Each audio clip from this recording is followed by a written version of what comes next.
Hello everyone, welcome back to the channel. इसमें हम देखने वाले स्टार्टर 242 का ट्यूटोरियल। तो स्टार्टिंग की 4 प्रॉब्लम डिस्कस करेंगे। आइए पहला क्वेश्चन देखते हैं। तो पहला क्वेश्चन है आपका ड्राफ्ट पिक्स। तो इसमें आपके पास n पीपल हैं जो ये गेम खेल रहे हैं और आपके पास साथ में k कार्ड्स है, ठीक है। और हर कार्ड की वैल्यू 1 से लेके टोटल k तक की आपके पास वैल्यूज है। तो k कार्ड, हर कार्ड पे 1 होगा, 2 होगा, 3 होगा, 4 होगा, ऐसे करके आपके पास k कार्ड्स हैं, ठीक है। अब क्या करना है, अब आपका बेसिकली ये कार्ड्स आपके प्लेयर्स जो है वो पिक कर रहे हैं। तो आपके पास मान लो 5 प्लेयर्स हैं आपके पास, n की वैल्यू 5 है, तो 1 2 3 4 5 ऐसे 5 प्लेयर्स लाइन से बैठे हुए हैं। अब कार्ड देखो किस ऑर्डर में पिक होगा। कार्ड सबसे पहले फर्स्ट वाला पर्सन पिक करेगा, फिर सेकंड वाला, फिर थर्ड वाला, फिर फोर्थ वाला, फिर फिफ्थ वाला। जैसे ही फिफ्थ वाला पर्सन पिक कर लेगा उसके बाद अब फिर ये जिगजैग ऑर्डर में चलने लगेगा। इसका मतलब पहले ऐसे ऑर्डर में कार्ड पिक होंगे, फिर उसके बाद रिवर्स ऑर्डर में कार्ड पिक होंगे, फिर ऐसे ऑर्डर में कार्ड पिक होंगे, फिर ऐसे ऑर्डर में कार्ड पिक होंगे। तो मतलब फर्स्ट वाला करेगा, सेकंड वाला करेगा, थर्ड वाला करेगा, फोर्थ वाला करेगा, फिफ्थ वाला करेगा, देन फिफ्थ वाला करेगा, फोर्थ वाला करेगा, थर्ड वाला करेगा, सेकंड वाला करेगा, फिर फर्स्ट वाला करेगा, फिर फर्स्ट सेकंड थर्ड फोर ऐसे। तो मतलब कि आपका जिगजैग ऑर्डर में कार्ड्स पिक हो रहे हैं। अब कार्ड कैसे पिक होंगे, तो इनिशियली आपके पास 1 से लेके k तक के सारे कार्ड्स हैं। तो 1 2 3 4 5 6 से लेके k तक के सारे कार्ड्स हैं। अब पहला वाला पर्सन, हर एक पर्सन जो कार्ड पिक करेगा वो क्या करेगा, वो सबसे मैक्सिमम जो अमाउंट का कार्ड हो सकता है वो पिक करने की कोशिश करेगा, ठीक। तो स्टार्टिंग में आपके पास k तक के कार्ड होंगे, तो भाई 1 क्या करेगा, 1 ऑब्वियसली सबसे बड़ा कार्ड कौन सा होगा, k वाला कार्ड होगा, तो 1 जो है वो k वाला कार्ड उठा लेगा। फिर जो सेकंड पर्सन होगा, अब उसके लिए सबसे बड़ा कार्ड कौन सा है, क्योंकि k वाला तो उठ चुका है, तो k-1 वाला जो होगा वो इसके बाद सबसे बड़ा कार्ड होगा। तो 2 जो करेगा वो k-1 उठाने की कोशिश करेगा, फिर ये k-2 उठाने की कोशिश करेगा, फिर ये k-3 उठाने की कोशिश करेगा, फिर ये k-4 उठाने की कोशिश करेगा। ऐसे ही करते करते जब तक आपके कार्ड्स खत्म नहीं हो जाते तब तक इसी ऑर्डर में ये कार्ड्स उठते रहेंगे। एंड आपको एंड में बताना है कि भाई किस पर्सन के पास सबसे मैक्सिमम कार्ड्स है जब आपके सारे कार्ड्स खत्म हो गए। तो सबसे मैक्सिमम सम बताना है आपको कि किस पर्सन ने सबसे मैक्सिमम सम एक्यूमुलेट किया among all those cards that they have picked, ठीक। तो काइंड ऑफ सिमुलेशन प्रॉब्लम है कि बस आपको कुछ नहीं करना है, आपको एक एरे मान लो मेंटेन कर लेना है n पर्सन का, जिसमें आप स्टोर करोगे कि भाई हर एक पर्सन ने कितना अमाउंट अभी तक स्टोर कर लिया। एंड आपको ऑर्डर क्या करना है, आपको एक बार 1 से लेके पूरा n तक का लूप चलाना है, एंड देन उसके बाद रिवर्स ऑर्डर में सेम लूप चलाना है। और आपको ये भी चेक करते रहना है कि भाई आपके कहीं कार्ड्स तो नहीं खत्म हो गए। k की वैल्यू जैसे 0 हो जाएगी वैसे आपको पता चल जाएगा कि भाई कार्ड्स खत्म हो गए हैं। अब जो भी इस टाइम पे रिजल्ट होगा वो आपका, जो भी मैक्सिमम रिजल्ट होगा वो आपका फाइनल आंसर हो जाएगा, ठीक है। तो काफ़ी ईजी सा सिमुलेशन काइंड ऑफ प्रॉब्लम थी। तो इसमें देखो हम क्या स्टोर कर रहे हैं, हमने एक फ्लैग यूज़ किया हुआ है। फ्लैग में हमने ट्रू रखा हुआ है कि भाई ट्रू मतलब है कि आगे की तरफ जा रहे हैं हम, और फॉल्स का मतलब होगा कि हम पीछे की तरफ आएंगे। तो ये हमारा ऑर्डरिंग बताएगा कि भाई हमें आगे की तरफ ट्रैवर्सल करना है या फिर पीछे की तरफ ट्रैवर्सल करना है। और हमने एक एरे बना लिया जिसमें हम स्टोर करेंगे हर पर्सन ने कितने कार्ड्स का सम एक्यूमुलेट करा हुआ है अभी तक, ठीक। जब तक हमारा k 0 नहीं हो जाता तब तक हम ये काम करते रहेंगे। एंड फ्लैग अगर ट्रू है तो इसका मतलब हम 0 से लेकर n तक का लूप लगाएंगे। अगर हमारा फ्लैग फॉल्स होता तो हम n-1 से लेकर 0 तक का लूप लगाते। और लूप के अंदर कुछ नहीं करना है भाई। अगर हमारा k की वैल्यू बची हुई है कुछ, तो हम क्या करेंगे, तो हमने जो ith पर्सन है उसको जो सबसे मैक्सिमम कार्ड होगा वो अभी k वाला कार्ड होगा, वो हम इसको दे देंगे एंड k की वैल्यू को 1 सब्ट्रैक्ट कर लेंगे। अगर k कभी बीच में खत्म हो जाता तो हम वहीं से ब्रेक कर देंगे, काम खत्म हो जाएगा। जब हमने एक बार ट्रैवर्सल कर लिया तो इस बार फ्लैग को फॉल्स कर देंगे कि भाई अगली आइट्रेशन जब आए तो उस बार हमारा पीछे से आगे की तरफ लूप चले। और सिमिलरली यहाँ पे हम ट्रू कर देंगे ताकि भाई अब पीछे से आगे की तरफ चल लिया, अगली आइट्रेशन जब आए तो आगे से पीछे की तरफ लूप चले। और similarly same kind of loop यहाँ पे भी लगेगा, बस इस बार पीछे से आगे की तरफ, ठीक। और बीच में कहीं भी k खत्म हो जाता है तो वहीं से हम ब्रेक करके बाहर आ जाएंगे। एट द एंड हमारा आंसर हो जाएगा जो भी मैक्सिमम वैल्यू हमारी एरे में पड़ी है वो होगा मैक्सिमम अमाउंट जो भी किसी एक पर्सन ने उठाया होगा, और हमें वही अमाउंट रिटर्न करना है तो हम मैक्सिमम वैल्यू रिटर्न कर देंगे, हमारा काम हो जाएगा, ठीक है। तो काइंड ऑफ सिमुलेशन प्रॉब्लम थी, उम्मीद करता हूँ कि आप खुद से कर पाए हो।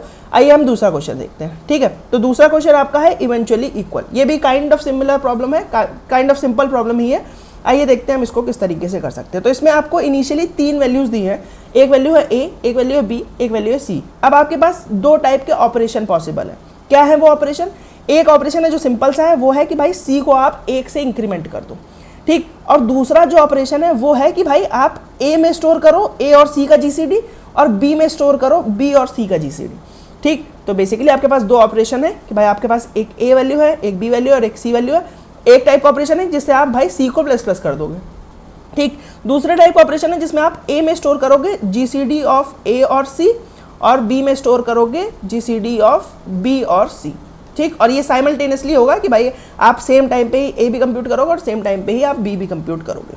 आपको बताना है मिनिमम कितने ऑपरेशंस आपको परफॉर्म करने पड़ेंगे सच दैट कि आपका a और b जो है वो इक्वल हो जाए, ठीक। तो अब आपको देखने में लग सकता है कि भाई ये काफ़ी डिफिकल्ट टाइप की प्रॉब्लम लग रही है, बट ये काफ़ी सिंप्लीफाई हो जाएगी जैसे ही आप ये फैक्ट देखोगे। देखो हमेशा आप 3 ऑपरेशन में इनको हमेशा इक्वल बना सकते हो। 3 ऑपरेशन में डेफिनेटली इक्वल हो जाएंगे। आप बोलोगे कैसे भाई 3 ऑपरेशन में इक्वल हो जाएंगे? मैं कहता हूँ देखो, अगर मान लो ए की वैल्यू कुछ भी है, बी की वैल्यू कुछ भी है, आपने एक बार ये जीसीडी वाला ऑपरेशन परफॉर्म किया, तो जीसीडी वाला ऑपरेशन परफॉर्म करने पे ए हो जाएगा तुम्हारा GCD of A comma C and B आपका हो जाएगा GCD of B comma C. ठीक, अब मैं कहता हूँ कि सी का इंक्रीमेंट वाला ऑपरेशन परफॉर्म कर लो। तो एक बार आपने सी का इंक्रीमेंट वाला ऑपरेशन परफॉर्म किया तो सी हो गया आपका सी प्लस 1। ठीक, तो अब जो नया जीसीडी अब एक बार ऑपरेशन परफॉर्म करोगे तो हो जाएगा आपका जो अभी तक का रिजल्ट है विच इज जीसीडी ऑफ ए और सी, और उसमें ही जीसीडी हो जाएगा आप सी प्लस 1 का। ठीक, क्योंकि नया सी क्या है आपका, नया सी है सी प्लस 1। और यहाँ पे क्या होगा, यहाँ पे भी सेम चीज़ होगी कि भाई GCD of B C and C plus 1। तो अब अगर आप बी और ए को छोड़ भी दो तो जीसीडी ऑफ सी और सी प्लस 1 यानी कि सी और सी प्लस 1 में क्या कॉमन आएगा? तो भाई ये प्रॉपर्टी होती है कि 1 के अलावा किसी और चीज़ में अगर आप उसका प्लस 1 का जीसीडी करोगे तो उसका जीसीडी हमेशा हमेशा 1 ही आएगा। ठीक, तो इसका मतलब है भाई कि कोई भी 2 एडजेसेंट वैल्यूज का आप जीसीडी करोगे उसका जीसीडी हमेशा 1 आएगा। तो भाई इसका जीसीडी 1 आया और इसका भी जीसीडी 1 आएगा, तो भाई 1 1 दोनों का अगर जीसीडी है तो दोनों इक्वल नहीं हो गए क्या? तो मतलब 3 ऑपरेशन में तो आप हमेशा ही कर सकते हो। अब भाई जो आपको केसेस हैंडल करने हैं वो है कि भाई 3 से कम ऑपरेशन में कर सकते हो कि नहीं। तो मतलब पहला केस आएगा कि भाई आप एक ऑपरेशन में कर सकते हो कि नहीं। तो एक ऑपरेशन में कब कर सकते हो? जब भाई ए और बी आपके ऑलरेडी इक्वल हो गए, तो वो 0 ऑपरेशन वाला केस हो जाएगा कि भाई 0 ऑपरेशन में आप कर सकते हो कि नहीं। तो मतलब कि ए और बी अगर ऑलरेडी इक्वल है तो आप 0 ऑपरेशन में कर सकते हो इसको। एक ऑपरेशन में कैसे कर सकते हो? एक ऑपरेशन में कर सकते हो जब आप, क्योंकि देखो ए और बी को चेंज करना चाहोगे, अब आप ए और बी अगर इक्वल नहीं तो ए और बी को चेंज करना चाहोगे तो वो सी प्लस वाला ऑपरेशन आपका किसी काम का नहीं है। तो उस केस में आपको ये करना पड़ेगा GCD of A comma C should be equals to GCD of B comma C, क्योंकि आप यही वाला ऑपरेशन परफॉर्म करके करना चाहोगे, क्योंकि भाई सी वाला ऑपरेशन परफॉर्म करोगे तो ए और बी की वैल्यू पे इंपैक्ट नहीं पड़ेगा, है ना। तो मतलब अगर जीसीडी ऑफ ए कॉमा सी और जीसीडी ऑफ बी कॉमा सी अगर सेम है तो इसका मतलब आप एक ऑपरेशन में ये काम कर सकते हो, फर्स्ट वाला टाइप का ऑपरेशन परफॉर्म कर दो, काम हो जाएगा आपका। ठीक, तो ये भाई दूसरा केस हो गया। अब एक और केस हो सकता है जब भाई आप 2 ऑपरेशन में परफॉर्म कर दो। तो अब 2 ऑपरेशन में देखो कैसे कर सकते हो। 2 ऑपरेशन में करने के लिए अगर आप पहले ये जीसीडी वाला ऑपरेशन परफॉर्म कर दोगे तो दूसरा ऑपरेशन भी आपको ये जीसीडी वाला करना पड़ेगा, और क्योंकि सी की वैल्यू अगर चेंज नहीं होगी तो भाई ये जीसीडी वाला ऑपरेशन आप 2 बार परफॉर्म करो चाहे आप 10 बार परफॉर्म करो, वैल्यू आपकी हमेशा सेम ही आएगी। और अगर आपने ये पहले परफॉर्म कर दिया तो फिर सी वाला ऑपरेशन परफॉर्म करने के बाद आपने सी का कुछ यूज ही नहीं किया तो फिर कुछ हो ही नहीं सकता। तो मतलब एक ही चॉइस है आपके पास 2 ऑपरेशन करने की, वो है कि भाई आप सी को पहले इंक्रीमेंट करो एंड देन फिर आप जीसीडी लो which is GCD of A comma C plus 1 and GCD of B comma C plus 1। अगर भाई ये दोनों चीजें जो है वो इक्वल है तो इसका मतलब आप 2 ऑपरेशन में कर सकते हो। पहले ऑपरेशन में आप सी को इंक्रीमेंट करो एंड देन दूसरे ऑपरेशन में आप जीसीडी वाला ऑपरेशन परफॉर्म करो तो आपकी वैल्यूज इक्वल हो जाएंगी। तो ये हो गया 0 वाला केस कि भाई ऑलरेडी इक्वल है, 1 वाला केस कि भाई दोनों का जीसीडी जो है वो इक्वल है, एंड दूसरा वाला केस हो गया कि भाई आप सी प्लस 1 कर रहे हो एंड देन उसके बाद जीसीडी ले रहे हो तो वो इक्वल आ जा रहा है। तो ये 2 वाला केस हो गया। अदरवाइज हमेशा 3 तो हमेशा पॉसिबल होगा। वो हमने दिखाया कि भाई एक बार जीसीडी करो फिर सी को इंक्रीमेंट करो फिर एक बार जीसीडी करो, आपका हमेशा आंसर इक्वल आ जाएगा। ठीक, तो उम्मीद करता हूँ कि भाई ये भी समझ में आएगा। बस ऑब्जर्वेशन का खेल था, ठीक है। उसके बाद आपको एक बार अगर मैं कोड में दिखा दूँ तो आपको अगर ए बी के बराबर है तो 0 हो जाएगा, अगर आपका दोनों का जीसीडी बराबर तो एक ऑपरेशन में कर दोगे, अगर सी प्लस 1 के साथ जीसीडी जो है वो बराबर है तो 2 ऑपरेशन में हो जाएगा, अदरवाइज हमेशा आपका 3 ऑपरेशन में तो ये हो ही जाएगा। ठीक, तो उम्मीद करता हूँ कि भाई समझ में आएगा। अब तीसरा प्रॉब्लम देखते हैं। तो तीसरा भी काइंड ऑफ डिफिकल्ट नहीं है, बस थोड़ी सी ऑब्जर्वेशन है, उसके बाद आपके लिए तीसरा क्वेश्चन भी ईजी हो जाएगा। देखो तीसरे क्वेश्चन में कि भाई आपको एक एरे दी हुई है, इनिशियली आपको एक बी एरे बनानी है। मैक्सिमम उसका साइज जो हो सकता है वो 3n हो सकता है, उससे बड़ा नहीं हो सकता है, और उसमें जो वैल्यूज होनी चाहिए वो एक पॉजिटिव वैल्यूज होनी चाहिए। अब आपको वैल्यूज देखो बी की कैसे चूज करनी है। वैल्यूज बी की ऐसी होनी चाहिए कि भाई आपका जो बी की वैल्यूज का कुछ कुछ पार्ट का आप सम करो तो वो आपके ए ऑफ आई के बराबर हो जाए। ठीक है, तो अगर आपको सवाल नहीं समझ में आया तो एक बार सवाल मैं समझा देता हूँ आपको। मान लो ये बी है, ठीक, बी एरे है। अब इसको आपको मान लो 3n साइज का आपने बनाया, 3n एटमोस्ट हो सकता है, आप बीच के किसी भी साइज का बना सकते हो। तो भाई बोल रहा है कि कुछ कुछ आप क्या करो, कुछ कुछ पार्ट आप इसके चूज करो कंटिन्यूटी में, और ये जो पार्ट होगा इनके सारे एलिमेंट्स का सम जो होगा वो ए आई के बराबर होना चाहिए। ठीक, यानी कि ए ऑफ 0 के मान लो बराबर होना चाहिए। फिर ये पार्ट्स का सम, इसमें जितने भी एलिमेंट्स है बी के, उनका सम जो होना चाहिए वो ए ऑफ 1 के बराबर होना चाहिए। इसके जितने भी एलिमेंट्स उनका सम जो होना चाहिए वो ए ऑफ 2 के बराबर होना चाहिए। इसके सारे एलिमेंट्स का सम ए ऑफ 3 के बराबर, इसके सारे एलिमेंट्स का सम ए ऑफ 4 के बराबर। ऐसे करते करते आपका एंड में ए ऑफ n-1 के बराबर होना चाहिए। ठीक, अगर ये आपका डिस्ट्रीब्यूशन पॉसिबल है तो आपका काम हो जाएगा। और दूसरी एक कंडीशन है कि भाई कोई भी एडजेसेंट बी ऑफ आई और बी ऑफ आई प्लस 1 जो होना चाहिए वो सेम नहीं होना चाहिए। ऐसा नहीं हो सकता कभी कि बी ऑफ आई और बी ऑफ आई यानी कि दोनों का एडजेसेंट वाला एलिमेंट्स कभी भी सेम नहीं हो सकते। अगर आप इस तरीके का डिस्ट्रीब्यूशन कर सकते हो तो भाई आपको क्या करना है, वो एरे रिटर्न करनी है कि भाई आपने किस तरीके से डिस्ट्रीब्यूशन किया है। और अगर नहीं कर सकते तो उस केस में आपको -1 रिटर्न करना है। ठीक, आइए देखते हैं कि भाई हम क्या कर सकते हैं। तो भाई मैं कह रहा हूँ कि इसको करना भी काफ़ी डिफिकल्ट नहीं है। क्यों? देखो, क्योंकि अगर मान लो पहले ये वाला केस देखते हैं कि भाई किस केस में मेरा आंसर -1 होगा, किस केस में मेरे एडजेसेंट जो है वो इक्वल हो जाएंगे। तो देखो वाला केस ये होगा कि भाई मान लो अगर कोई भी आपका ए ऑफ आई जो है, तो इसको हम दूसरे तरीके से भी देख सकते हैं कि भाई इंस्टेड ऑफ हम बी वाली एरे को कुछ क्लब करें या फिर हम ए वाली एरे को डिवाइड करें, या ए वाली एरे को यानी कि ए ऑफ 0 है हमारा, तो ए ऑफ 0 को हम कुछ टुकड़ों में तोड़ दें तो वो क्या हमारा बी वाले का वो वाला सेगमेंट नहीं बन जाएगा। तो सेम ही प्रॉब्लम है। ठीक है, तो हम इसको दूसरे तरीके से टैकल करेंगे विच इज़ कि भाई हम ए वाली एरे को तोड़ेंगे सच दैट कि हमारा कोई भी जो बी आई और बी ऑफ आई +1 जो है वो इक्वल ना हो जाए। अगर हम इस तरीके से इसको तोड़ सकते हैं तो मतलब कि हमारा बी वाला एरे बनाना पॉसिबल है। ठीक, तो बी वाला एरे बनाने के लिए हमारा देखो ब्रेक क्या क्या कंडीशन कर सकती है कि भाई मान लो मेरी ए ऑफ आई की वैल्यू ए ऑफ 0 जो है वो मान लो 1 है और मान लो नेक्स्ट वाला एलिमेंट जो है वो भी 1 है। ठीक, तो 1 वाले केस में भाई हमेशा हमारा दिक्कत होगा क्योंकि भाई ये 1 है और ये भी 1 है, तो इसका मतलब हम कुछ कर नहीं सकते। ठीक, तो मतलब कि एडजेसेंट वैल्यूज अगर हमारी इक्वल होंगी तभी हमें ये ब्रेक वाला ऑपरेशन परफॉर्म करने की जरूरत है। क्योंकि मान लो यहाँ पे 5 पड़ा हुआ है, यहाँ पे 6 पड़ा हुआ है, तो हम एज इट इज इसको उठा के अपनी बी वाली एरे में डाल लेंगे। ठीक, तो ये वाली कंडीशन तो आप अलग ही हटा दो कि भाई जिसमें एरे के आपके सारे एलिमेंट्स जो है वो यूनिक है, तो उस केस में हमारा बी वाला एरे हो जाएगा कि भाई हमें कुछ ब्रेक करने की जरूरत ही नहीं है। क्योंकि ब्रेक तो हमें तब करना पड़ेगा ना जब हमारा बी ऑफ आई और बी ऑफ आई +1 जो है वो इक्वल आ रहा है, क्योंकि वो फिर हमारा एक वैलिड भी नहीं रह जाएगा। ठीक, तो उस केस में हमें ब्रेक करना पड़ेगा। मान लो अब ब्रेक करने के लिए अब हमें देखना पड़ेगा कि भाई किसको ब्रेक कर सकते हैं, किसको ब्रेक नहीं कर सकते। तो मान लो हमारे ये 2 एडजेसेंट एलिमेंट्स हैं, ये इक्वल आ रहे हैं, तो मान लो अब देखो इक्वल आ रहे हैं तो कुछ ना कुछ इनकी वैल्यू होगी। मान लो इनकी वैल्यू है x। ठीक, तो x की वैल्यू अगर मान लो 1 के बराबर है कि भाई ये 1 है और ये भी 1 है, तो भाई अब देखो इसको ब्रेक करना पॉसिबल ही नहीं ना, क्योंकि आप एक पॉजिटिव वैल्यू में ही ब्रेक कर सकते हो।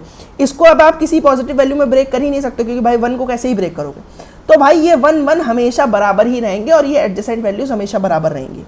तो भाई अगर कभी भी एडजेसेंट में आपका 1 आ जाए और इक्वल हो तो भाई आप कभी भी कुछ नहीं कर सकते हो। अब मान लो अगर आपका 2 आ जाए तो क्या आप 2 के लिए कुछ कर सकते हो?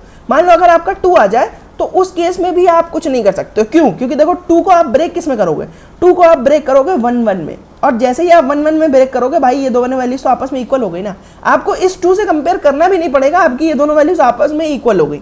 और अगर आप ब्रेक नहीं करोगे तो भाई ये दोनों 2 तो आपस में इक्वल है ही। तो अगर भाई एडजेसेंट वैल्यूज इक्वल हैं एंड उनकी वैल्यू जो है वो 1 के बराबर है या फिर उनकी वैल्यू 2 के बराबर है, तो उस केस में भाई आप कुछ नहीं कर सकते, आपको -1 साफ साफ रिटर्न करना ही पड़ेगा। ठीक, इसके अलावा अगर कुछ भी बराबर है, किसी भी चीज के बराबर, मान लो 3 के बराबर भी होता कि भाई ये दोनों वैल्यूज जो है वो 3 के बराबर है, तो अब आप या तो 1 और 2 में डिवाइड कर सकते हो इसको, या फिर इसको 2 और 1 में डिवाइड कर सकते हो।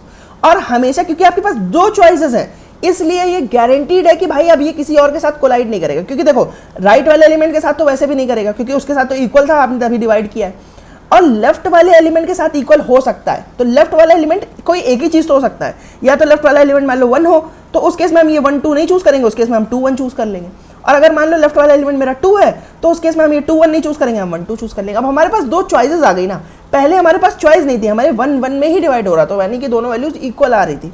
बट अब हमारे पास 2 चॉइस है, या तो हम इसको 1 2 में डिवाइड कर लें या तो 2 1 में डिवाइड कर लें। मान लो अगर जैसे हमारे पास 4 आता तो 4 को भी हम या तो 1 3 में डिवाइड कर सकते हैं या फिर 3 1 में। तो बेसिकली अगर हमें n को डिवाइड करना है तो हम उसको n-1 और 1 में डिवाइड कर सकते हैं, या फिर 1 और n-1 में डिवाइड कर सकते हैं, डिपेंडिंग ऑन कि प्रीवियस वैल्यू क्या है। क्योंकि भाई नेक्स्ट वैल्यू से तो वैसे भी नहीं होगा, क्योंकि नेक्स्ट वैल्यू तो n ही होगी, तभी तो हम इसको डिवाइड कर रहे हैं। ठीक, तो इसका मतलब प्रीवियस वाली वैल्यू आपको बस चेक करनी है और उसके बेसिस पे आप इसको या तो 1, n-1 में डिवाइड कर सकते हो या फिर n-1, 1 में डिवाइड कर सकते हो। और ये वाले केसेस आप अलग से हैंडल कर लेना जिसमें जो एडजेसेंट वैल्यूज है वो इक्वल है और वो 1 के बराबर है या फिर वो 2 के बराबर है।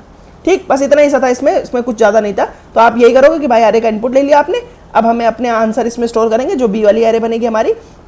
और यहाँ पे देखो क्या कर रहे हैं, यहाँ पे हम देखो चेक कर रहे हैं कि भाई जो एडजेसेंट वैल्यूज है हमारे पास, जो एडजेसेंट वैल्यूज हैं क्या वो हमारी बराबर है। अगर वो हमारी एडजेसेंट वैल्यूज बराबर नहीं है तो फिर तो भाई डायरेक्टली अपने आंसर में पुश कर लो, कुछ आपको खास नहीं करना है। ठीक है, अगर मान लो एडजेसेंट वैल्यूज बराबर है और वो वैल्यूज 1 के बराबर है या फिर 2 के बराबर है, तो उस केस में भाई हमारा आंसर पॉसिबल ही नहीं होगा, फॉल्स करके ब्रेक कर लेंगे। ठीक। लेकिन अगर मान लो काम हो गया मेरा तो, और प्रीवियस की वैल्यू जो है वो 1 है, प्रीवियस की वैल्यू 1 है, तो इसका मतलब प्रीवियस से मेरे को बचाना है, तो मतलब 1 n-1 नहीं कर सकता मैं, अब मेरे को n-1 में तोड़ना पड़ेगा। तो वही मैं कर रहा हूँ कि भाई पहले n-1 को रख रहा हूँ फिर 1 को रख रहा हूँ। ठीक, यही अगर मेरा उल्टा होता तो क्या मैं करता, अगर मान लो इसकी वैल्यू जो है वो 1 के बराबर नहीं है तो मैं 1 को फिर इस तरफ रख देता और n-1 को इस तरफ रख देता। ठीक है, तो अगर 1 के बराबर है तो n-1 पहले रहेगा, अगर मान लो 1 के बराबर नहीं है तो 1 पहले डाल दिया और n-1 बाद में डाल दिया। ठीक, अब गारंटीड है कि भाई कभी भी मेरे जो दो एडजेसेंट एलिमेंट्स है वो इक्वल नहीं हो पाएंगे। ठीक, और उसके बाद फिर मैं लास्ट में चेक कर लूंगा, अगर भाई मेरा फ्लैग फॉल्स हो गया था तो मैं -1 करके रिटर्न कर दूंगा, अदरवाइज मैं अपना आंसर वाली एरे का साइज और उसके बाद पूरी आंसर वाली एरे प्रिंट कर दूंगा। ठीक है, तो उम्मीद करता हूँ कि भाई ये भी आपको लॉजिक समझ में आएगा। अब एक बार फोर्थ क्वेश्चन देखते हैं, उसके बाद खत्म करते हैं। ठीक, तो फोर्थ क्वेश्चन थोड़ा सा ट्रिकी है, अगर आपको थोड़े एडवांस डेटा स्ट्रक्चर आते हैं तो फिर आपके लिए उतना ट्रिकी नहीं है, बट अगर नहीं आते तो फिर थोड़ा ट्रिकी हो सकता है। ठीक, देखो अब इसको किस तरीके से हम सॉल्व कर सकते हैं। तो इसमें आपके पास 3 टाइप की क्वेरीज है। ठीक, इनिशियली बोल रहा है कि भाई आपके पास देखो, इनिशियली आपके पास एक 0 0 0 0 यानी कि सारे एलिमेंट्स आपके 0 होंगे एक एरे के। ठीक, अब आपके पास ऑपरेशन क्या क्या है। ऑपरेशन आपके पास है कि भाई एक ऑपरेशन में आप किसी भी एक L2R के सेगमेंट को उठा के उसको सारी वैल्यूज को 0 कर सकते हो। ठीक, तो यानी कि 0 टाइप की आपकी क्वेरी होगी जिसमें आपको L और R दिया जाएगा, आप किसी भी L और किसी भी R को पिक कर सकते हो और आप उसको सबको 0 में कन्वर्ट कर सकते हो, यानी कि सारी बिट्स को आप 0 में कन्वर्ट कर सकते हो। दूसरे टाइप की क्वेरी है कि भाई वन टाइप की क्वेरी होगी है, इसमें भी L और R दिया जाएगा, लेकिन इस बार आप L और R को चूज करोगे एंड सारी वैल्यूज को आप 1 सेट कर दोगे। ठीक, तो एक में आप L और R को चूज करोगे उसको 0 सेट कर दोगे, एक में आप L और R को चूज करोगे उसको 1 सेट कर दोगे। और एक 2 टाइप की क्वेरी है जिसमें आप क्या करोगे, जिसमें आप पूरी एरे को सॉर्ट कर दोगे। तो आपकी 0s और 1s की एरे है, तो इसका मतलब सारे 0s जो होंगे वो पहले आ जाएंगे एंड सारे जो 1s होंगे वो आपके लास्ट में चले जाएंगे। ठीक, तो ये 3 टाइप की क्वेरीज आपके लिए करना पॉसिबल है। अब देखो, अब आपको एक वैल्यू, एक फंक्शन की वैल्यू कंप्यूट करनी है। फंक्शन की वैल्यू क्या होगी, फंक्शन की वैल्यू होगी कि भाई आपके पास मान लो एक किसी भी रैंडम पॉइंट पे आपके पास एक रैंडम सी ये एरे बनी है। ठीक, तो अब इसकी वैल्यू पता है क्या होगी, इसकी वैल्यू होगी कि भाई अगर आपने बबल सॉर्ट पढ़ा हो तो बबल सॉर्ट में क्या होता है, जो मैक्सिमम एलिमेंट होता है वो एक एक करके स्वैप होते हुए लास्ट में चला जाता है। तो वही एग्जैक्टली आपको पता करना है कि भाई कितने स्वैप्स ऑपरेशन परफॉर्म होंगे।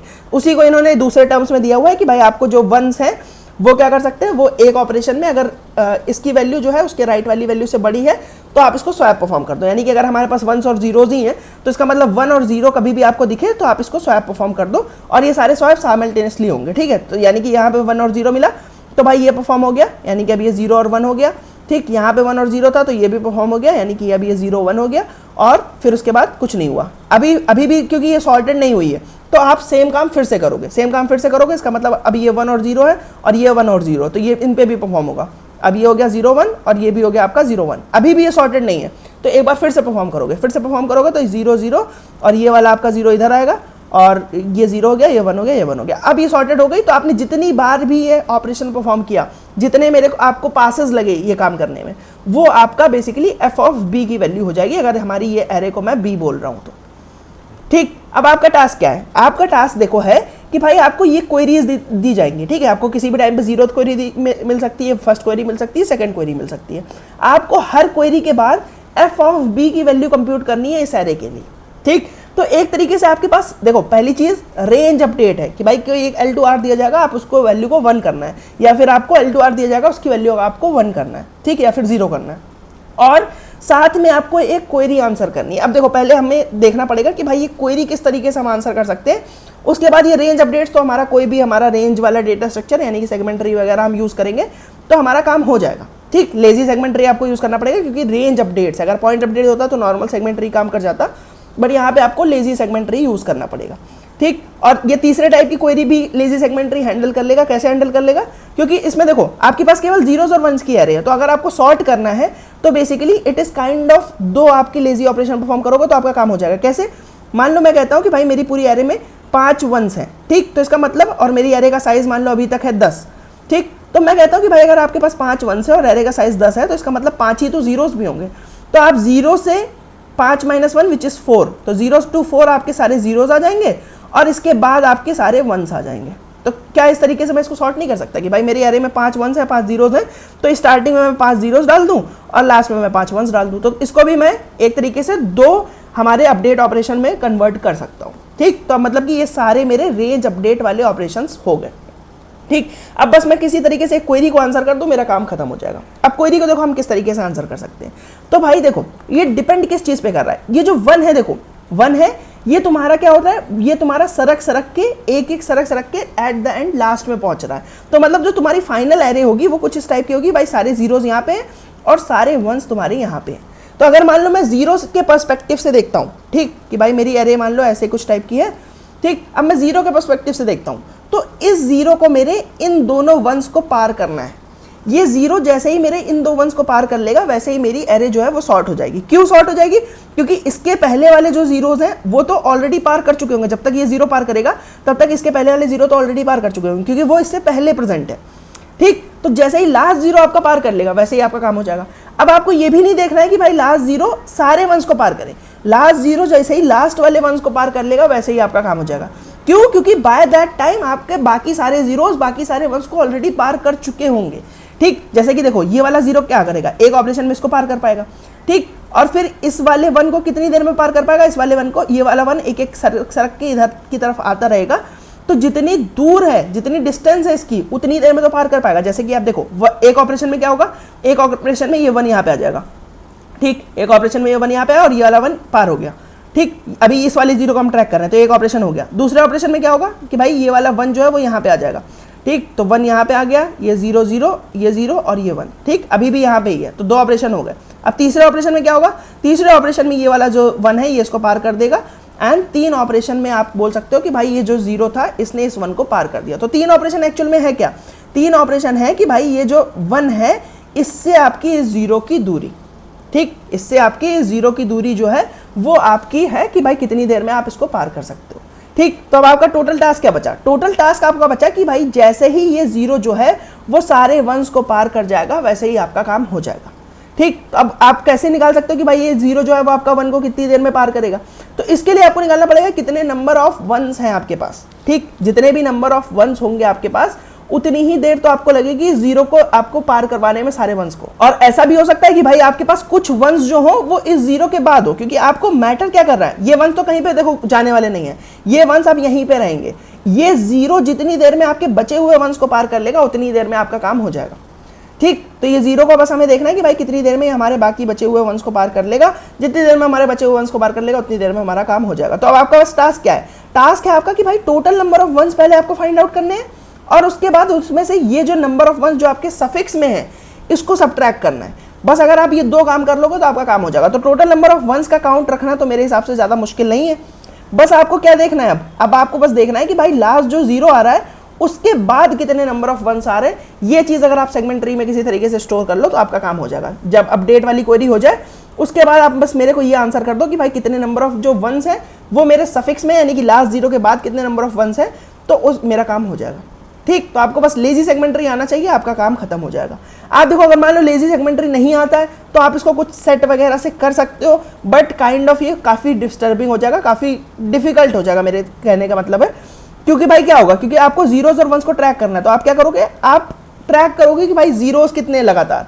ठीक, यानी कि मान लो L2R आपका जीरोस प्रेजेंट है, फिर आपका L1 to R1 आपका वंस प्रेजेंट है, फिर मान लो आपका L2 to R2 zero present है, फिर आपको मान लो L3 to R4 R3 once present है, फिर आपका यहाँ पे जीरो प्रेजेंट होंगे। तो आपके बेसिकली एडजेसेंट अमाउंट में वंस या फिर जीरोस प्रेजेंट होंगे। तो आपको इसको कहीं ना कहीं स्टोर करना पड़ेगा सेट वगैरह में। फिर आप जब ऑपरेशन परफॉर्म करोगे कि भाई मान लो आप L2R परफॉर्म करने आए तो आपको देखना पड़ेगा कि कितने सीक्वेंस जो है वो एंटायरली कवर्ड हो रहे हैं, फिर आपको उन सबको मर्ज करना पड़ेगा। एंड देन आप फिर जो भी आपके हाफ वाले सीक्वेंस होंगे उनको आप किसी तरीके से ट्रैक करके फिर से ये सीक्वेंसेस को मेंटेन करोगे। ठीक, तो वो काफ़ी थोड़ा डिफिकल्ट हो जाएगा, बट आपको अगर लेजी सेगमेंट्री आता तो फिर आपके लिए ज़्यादा डिफिकल्ट वाली बात नहीं है। ठीक, तो एक बार इसको ट्राई करने की कोशिश करना। अगर आपको कोई डाउट लगे तो आप मेरे से कमेंट सेक्शन में पूछ सकते हैं, I would love to answer that. अगर आपको वीडियो पसंद आए तो उसको लाइक कर देना, चैनल को सब्सक्राइब कर देना। मैं मिलता हूँ आपसे किसी और वीडियो में, तब तक के लिए बाय बाय।